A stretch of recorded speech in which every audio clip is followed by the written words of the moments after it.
Hey guys, this is Alea Jen and welcome back to my YouTube channel. So for today's video, paano nga ba magpasahod ang mga employer dito sa Hong Kong? So guys, iba-iba ng way ng pagpapasahod dito sa Hong Kong. Ako is through pera mismo ibibigay nila sa akin, and meron kang papel na pipirmahan. Ayan, nakasulat dyan kung magkano yung sahod mo, tapos kung anong date ngayon, and then pipirmahan. Ayan, so pipirmahan mo kung magkano yan. And then, may ibang way sila magpasahod. Yung iba is through bank, and then, yung iba is online na lang nila, Alipay, ganyan. So, iba-iba ng style ng pagpapasahod dito sa Hong Kong. Basta, ang sahuran dito mostly is end of the month or first week of the month. So, nakadepende. May iba naman na 20 or 15, yun yung sahuran nila. Pero, ang ginagawa kasi ng amo kapag ka dito dumating, halimbawa, adjust ka dito dumating, yung 1 to 10 mo is sasahuran ka nila. Halimbawa, and then, sige, example na lang natin. Halimbawa, dumating ka dito sa Hong Kong is, 25. Yung 25 to 31 mo na sasahurin is ibibigay na nila sa'yo para sa susunod na buwan, yung magsisimula or mag-start sila ng first week of the month. So, kada nun, every first week of the month na yung sahuran mo. So, ganun sila guys, magpasahod dito. Ako, kinuha nila ako sa Pinas, ados siya. So, ngayon, minsan katapusan, minsan first week. Basta mga 1, 2, ayan, sinasahuran na nila ako. So, ganun yung mga way ng pagpapasahod. Guys, meron tayong grace period na 7 days. Kapag na-late sila, pwede tayong magreklamo, mag-labor, para pagbayarin sila ng multa. Pero kasi pag nag-labor ka, and then nanalo ka, syempre, pag-iinitan ka ng amo mo. Kaya yung iba is tinitiis na lang na nalilate. Yung kaibigan ko, dapat 15 pa yung sahod niya. Pero minsan katapusan na binibigay. Minsan halos buwan-buwan niya pang kinukulit yung amo niya na sahuran na siya, ihulog na sa bangko. Hindi katulad sa akin na makikita ko mismo, mahahawakan ko mismo yung pera. Pero yun nga lang is, yung amo ko nung una, tamad, alam mo yun, yung parang hindi, ayaw niya magbayad, parang ganun. Parating late, unang buwan lang matino yung sahod ko, binigay niya sa akin at 30 kasi nga wala akong load, kaya nagte-text siya na nagte-text, hindi ako nakaka-reply. Isang araw ako mahigit na walang load, grabe, hindi ko kaya, parang mamamatay ako. Grabe yung matutulog kang walang ginagawa, ang boring. Napanood ko na lahat ng video ko sa cellphone kasi nga wala akong load, and then nakisuyo ako or nakiusap ako sa kanila na kung pwede makikonek muna ako sa wifi nila hanggang sa makabili ako ng load. Sabi ng amo kong babae, bukas mag-load ka kasi sasahuran ka namin ngayon. So hindi talaga ako pinakonek, ganun sila guys. Kaya yung iba, malalaman nyo kung mabait yung amo nyo kapag pinapakonek kayo sa wifi nila. Sa akin dito walang ganun. So okay lang naman kasi yung load ko is unli naman siya, only data 1 to sawa, pero nag-lag siya nung nakaraan kasi nga walang load yung isa kong cellphone, so hina-hotspot ko siya doon kaya nag-lag siya. So ngayon siya na lang mag-isa, kaya ginagawa ko para maka-upload ako ng video, kailangan gabi pa lang nag-film na ako para matulog ako na nag-upload yan siya, tumatakbo yung upload niya. Pagkagising ko kinabukasan, finish na yung upload. So iba-ibang way ng pagpapasahod dito sa Hong Kong, pero mostly is katapusan or first week of the month talaga sila nagpapasahod. Swerte mo kung merong padagdag sa'yo. May ibang mga amo na dinadagdagan nila yung sahod. Halimbawa, for 7.30 yung ko, binibigyan nila minsan ng 4.9, pero ako walang ganun dito sa Hong Kong. Sa akin guys, sa amo ko, kuripot siya pagdating sa pera, hindi siya yung marunong makinswilo ba, kapag mabait itong helper ko, dagdagan ko kaya yung sahod niya. Hindi siya ganun. Kung ano lang yung nandyan, yun na yung bibigay niya sa'yo. And then, ibang way is, yung iba, aside from pasobra, meron ding nag-holiday, yung pinapatrabaho kahit na day off. So, yung amo ko ngayon, umalis siya. Dati nung nag-Thailand siya, pag uwi niya, Friday ng gabi. Hindi ko alam bakit yun yung ginuha niyang date. So, pag uwi niya nung gabi, nakisuyo siya sa akin. Sabi niya, pwede ba daw ako mag-work bukas? Kasi nga day off ko dapat. Sabi niya, pwede ka bang mag-work? Kasi gusto kong magpahinga. Pagod na pagod ako. Gusto kong matulog. So, sabi ko, sige, para mag-aalaga sa bata. Kasi, pag natutulog siya, yung bata lumalabas ng kwarto. And then, Ang dami kong lagas na buhok. Lumalabas ng kwarto. So, paglabas niyan, dati nagda-diaper pa yan siya. Tapos, mabaho pa yung hininga. So, kailangan pang asikasuhin kasi palitan pa ng diaper, palitan pa ng damit, di pa siya marunong. Kaya, sinabihan niya ako noon. Pero ngayon, hindi na ganun siguro. Pero, ginawa niya na ngayon, pag nag-holiday sila, yung balik niya, tinataon niya na hindi ko day off. Halimbawa, katulad ngayong holiday sila, kanina lang sila umalis ng ng alas 6:30 ng gabi. So, ang balik nila is Saturday ng hapon. Sinabihan niya ako na, pwede bang mag-day off ka ng Friday, and then Saturday mag-day off ka rin, pero dapat sa hapon, bumalik ka or umuwi kang maaga. Kailangan magtrabaho ka kasi nga, uuwi kami, so kailangan may mag-asikaso. So ayun, sabi niya sa akin. Sabi ko sa kanya, baka pwede na sa Friday half day ako, tapos sa Saturday half day ako. Sabi niya, hindi, okay lang.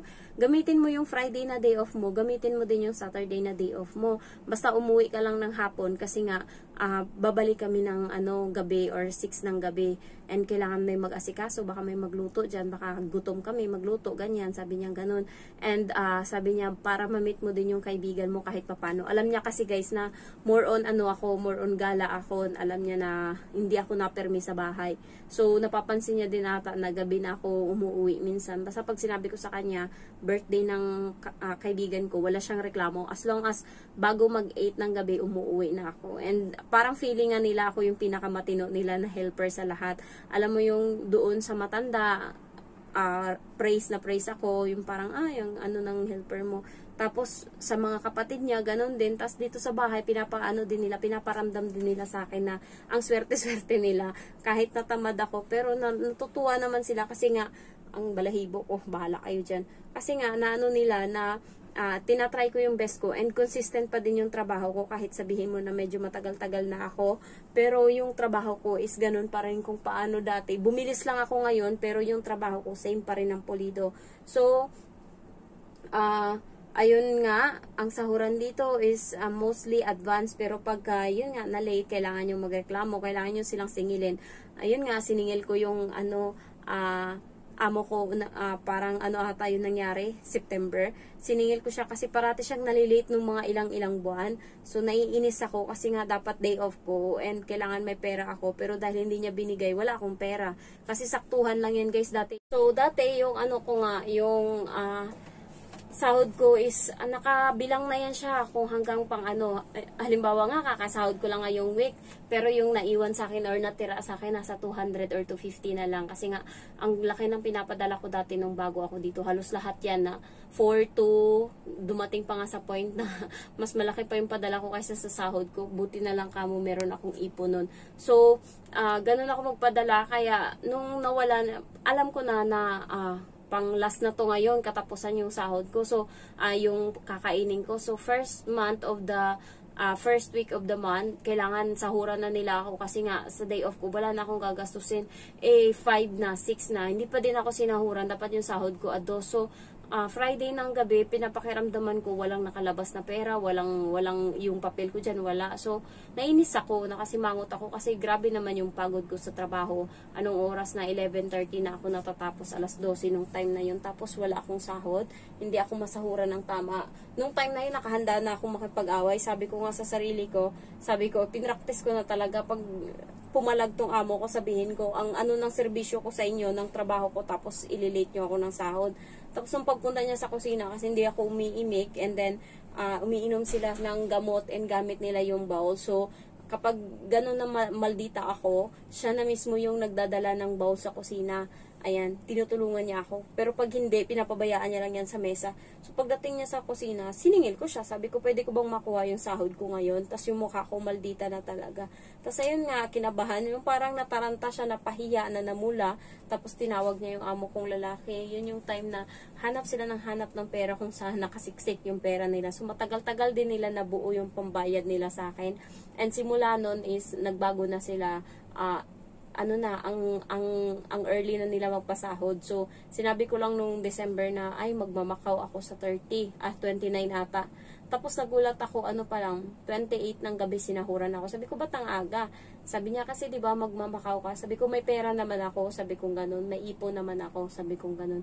Sabi niya, okay lang yan para may gastusin ka doon. So, pinapayagan nila ako yung mga konting gala ko. Halimbawa, nung nagmakaw ako, yung uwi nun is gabi na, alas 8 na. So, okay lang yun as long as nagpaalam ka. So, ano pa ba? Singilin nyo sila guys. May ibang amo na nahihiya kapag sinisingil. Pero may iba din na makapal yung mukha na hindi talaga, ang tigas-tigas nila magbayad. Hindi ko lang alam kung bakit. So, ngayon is 24 ba? Check ko kung anong date ngayon. So, 24. And then, yung balik nila is August 3. So, hindi sila nag-iwan ng pera pang sahod ko. Buti na lang may natira akong pera dyan sa bag. Nasa 250 Hong Kong dollar pata and 2 day off na lang yung natira. So, ayun lang guys. Na-share ko lang kung paano kami sinasahuran dito. Aside from that, doon kasi sa ibang bansa, sa Middle East, ang pagpapasahod sa kanila is ibigay yung pera. Pagkatapos nun, ibibigay nila sa driver yung pera. Yung driver ngayon, yung magpapadala. So, ganun yung kwento doon sa Middle East. O kaya, through online nila pinapadala. So, ganun yung amo ng kapatid ko. Binibigay niya yung pera sa kapatid ko. Tapos yung kapatid ko naman, inuutusan niya ngayon yung driver. Obligasyon na yun na ipadala yung pera. So, nung nagpipick up ako dati ng pera or pinapadala niya, and then yung resibo is resibo ng Indian, yung pangalan yung nagpadala. Kasi nga, yun yung inuutusan nila, yung driver. So, dito sa Hong Kong, walang ganun. Puro, sabi nga ng amo ko, kung gusto ko daw ng Alipay, sabihin ko lang sa kanya and pwede niya akong bigyan. Tapos, sabi ng amo kong babae, pera. Sabi niya, gusto niya pera yung ibayad sa akin para walang issue. And simula nung siningil ko sila, kasi dati wala silang napagtatabihan ng pera, pero nung siningil ko sila, nagbili na sila ng safety box. So ngayon lahat ng pera nila is nandun. So umalis pala sila, dating alis nila is hindi nila na-on yung CCTV doon sa lugar kung saan may safety box sa computer room. Pero ngayon is inon nila. So, bahala kayo dyan. Wala akong pakialam. Pero pag bumabalik yan sila guys, pinapatay din yan ng amo kong babae. Yung kwarto nila is walang CCTV ngayon na nakasaksak doon, binunot. Matagal na yung nakabunot, hindi na binalik. So, tiwala naman sila and alam naman nila na cellphone lang talaga ako dito. So, ayun lang guys. Grabe yung antok ko. Thank you for watching and I love you all. Bye-bye.